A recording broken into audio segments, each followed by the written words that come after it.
Hello everyone, it's Seth, probably better known as Saffron Olive, and it's time for another Instant Deck Tech.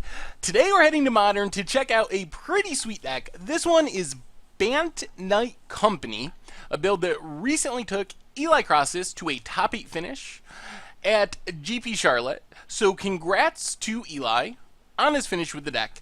Before we break it down, quick reminder, if you enjoy this deck and want to see it made into videos, take a minute, click the like button, the subscribe button, leave a comment, anything you can do to support your deck, because whichever deck is most popular has a shot at being made into videos next week.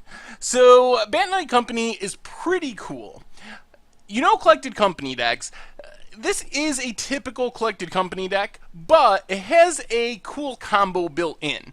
So, Collected Company, of course, which we'll talk about in the future, likes creatures with converted mana cost 3 or less, and one good one is Knight of the Reliquary. So, Knight of the Reliquary is a 2/2 for 3, but it gets bigger, +1/+1 for each land in your graveyard, plus it has an ability where you can sack a forest or plains, and you search your library for a land card, put it onto the battlefield, and shuffle your library.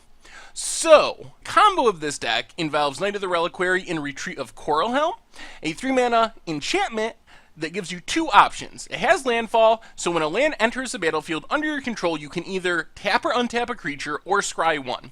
So what you do is you get the Knight on the battlefield, along with the Retreat to Coralhelm, you sack a forest, search for a land, put it on the battlefield, use Retreat to Coralhelm to untap your Knight, do it all over again, and eventually you'll get all your lands out of your library, and you'll have a super huge Knight which you can use to win the game. And you also have Courser of Kruphix.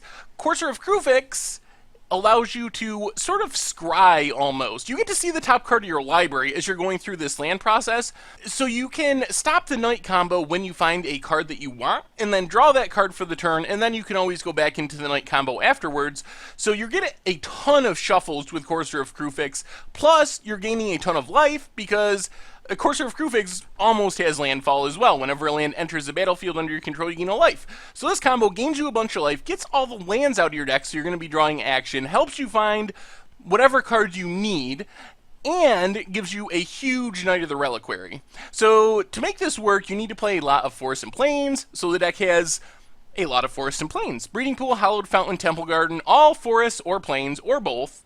Then you got some basic Forests and Plains. Fetch lands are cool because you kind of get 2 triggers off of them. So it enters the battlefield, you get the Retreat to Coralhelm trigger, you can untap your Knight, you can tap it again in response, then you can sack the fetch land, get another trigger, plus they can get the Forests and Plains out of your library.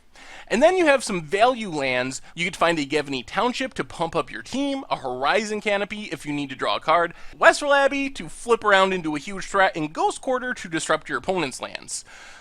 The rest of the deck is pretty much a typical Collected Company deck. You got Birds of Paradise and Noble Hierarch. Really important to this deck for 2 reasons. First, they ramp you up into your Collected Companies. Second, they let you play your Knight of the Reliquary or your Retreat to Coralhelm on turn 2. So Birds or Noble Hierarch on turn 1, then you have 3 mana. You get to start playing your 3 drops a turn earlier. Spellskite and Voice of Resurgence are kind of protection for the combo. Spellskite is literally protection for your Knight of the Reliquary and for your Retreat to Coralhelm from like an Abrupt Decay or something. Voice doesn't necessarily protect your combo, but it does get you advantage if your opponent tries to cast instants to break up your combo. Then Court of Calling Collected Company finds all your pieces, generate a ton of value. Eternal Witness works good with these cards, because if you hit a Witness, you can immediately get back the Collected Company or Court of Calling, do it all over again. Then just some value creatures. Pride Mage, pretty efficient threat because it can attack for 3 as a 2-drop, and it can destroy an artifact or enchantment, so value. Scavenging Ooze gives you main deck graveyard hate, also grows big, and a Kitchen Finks to gain you a bit of life. And then removal-wise, just 4 Path to Exiles. In the sideboard, we have a wide range of targets for Collected Company and Court of Calling. So Burrington Forge Tender, awesome against red decks, burn decks, things with Anger of the Gods. Gaddock Teague, devastating against control decks. Stops Cryptic Command, stops Wrath. Kataki, great hate against Affinity and other artifact-based decks. Malira, a super good silver bullet against Infect, since you can't get poison counters. Eidolon of Rhetoric helps against Storm and decks that want to play a bunch of spells in one turn. And Linvala shuts down opposing creature abilities. Birds of Paradise, Noble Hierarch, you name it, it shuts them down. And then Twisted Image gives you a bit more removal, good at killing a Spellskite.